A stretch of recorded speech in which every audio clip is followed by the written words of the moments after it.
Bro Jekepeng. Program Bro Jekepeng yang menjadi salah satu visi dan misi dari Wali Kota terpilih Sayuti Abu Bakar masih menimbulkan pro dan kontra di tengah publik, malah masih dianggap program Cet Langit yang mustahil tercapai. Terkait dengan hal itu, Puja TV pada tanggal 28 Desember 2024 mencoba melihat realita di lapangan, khususnya di tempat pemrosesan akhir sampah yang berlokasi di Kampung Alulim, Kecamatan Blangbangat, Kota Luxmawe. Lokasi yang tidak kurang 7 hektar ini harus menampung sampah dari 4 kecamatan dengan volume sampah mencapai 90 ton per harinya. Dengan volume sampah sedemikian rupa, ditambah dengan kondisi alat berat yang rusak dan telah menumpuk di bengkel milik Dinas Lingkungan Hidup, serta lingkungan TPA yang belum tertata, merupakan tantangan tersendiri dan butuh kerja ekstra keras agar sirkulasi sampah di Kota Luxmawe benar-benar bisa teratasi maksimal, tanpa menimbulkan dampak pencemaran lingkungan yang berarti. Kepala Dinas Lingkungan Hidup Syuib yang ditemui Puja TV di lokasi TPA menyebutkan bahwa sebelum dibenahi pada tahun 2022, kondisi TPA sangat tidak layak disebut kondisi tempat pemrosesan akhir, tapi masih disebut sebagai tempat pembuangan akhir. Namun, pada tahun 2023 sampai saat ini, sudah mulai ditata sanitasi dan infrastruktur sehingga bisa dilalui oleh siapapun serta tidak menimbulkan bau sampah yang menyengat karena secara berkala disemprotkan ekoenzim untuk mereduksi bau sampah. Apakah program Wali Kota terpilih Sayuti Abu Bakar bisa sejalan dengan kondisi saat ini? Dan tujuan Pemko Luxmawe agar pada tahun 2030 bekas kota petrodolar ini bebas sampah atau zero waste? Berikut pernyataan Suib kepada Puja TV.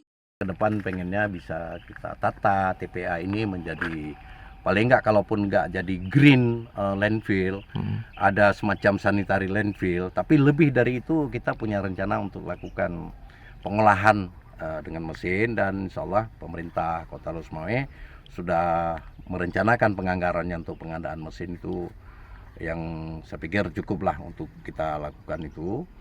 Mungkin di tahun 2025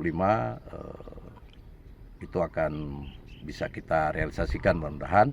Apa harapan kita setelah adanya pengolahan sampah ini? Artinya kita yang pastinya begini, Bang. Kita ingin menuju 2030 itu memang TPA ya zero waste.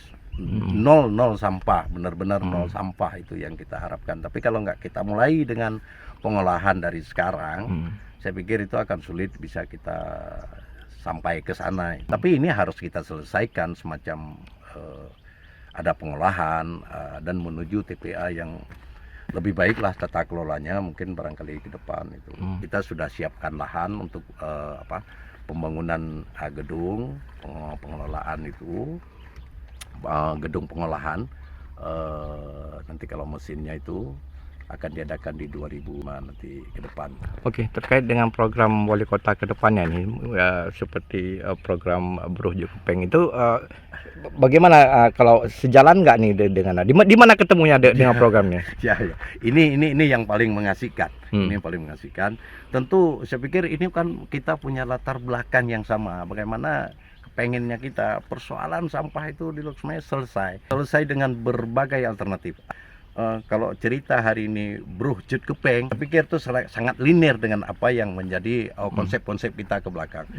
Jadi kalau kita lakukan, kita lihat, kita review, saya agak sedikit berbangga dengan visi yang pernah disampaikan oleh Bapak Wali Kota yang terpilih sekarang.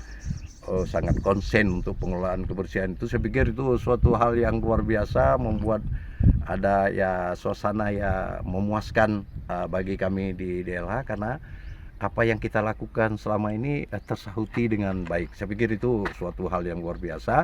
Saya pikir itu bukan kalau Bro Jekepeng artinya itu sampah itu menjadi uang. Saya pikir itu bukan isapan jempol. Orang boleh di luar menyepelekan bahwasanya itu hal yang mustahil, tapi tidak. Kita punya skema yang luar biasa. Saya pikir bukan hal yang aneh. Karena apa? Ketika mesin ini diolah bisa dikelola secara baik, artinya ketika produk daripada mesin ini misalnya semacam paving block atau semacam komposit itu punya nilai jual, tentu sampah itu punya nilai beli. Ketika nilai beli itu ada, ya saya pikir itulah bentuk wujud daripada sampah itu memang akan menjadi uang ketika kita kelola secara baik. Gitu. Yang kedua, harapan yang paling besar. Marilah sama-sama kita perhatikan sampah ini adalah kebersihan lingkungan Kota Luxembourg, itu adalah kebutuhan kita bersama. Jangan seperti fenomena selama ini seolah-olah kebersihan itu hanya milik pemerintah, hanya kebutuhan pemerintah kota. Enggak, tapi itu kebutuhan kita bersama untuk kebersihan. Saya pikir begitu. Dari Loksmawe, Denny Muktadi melaporkan untuk Puja TV.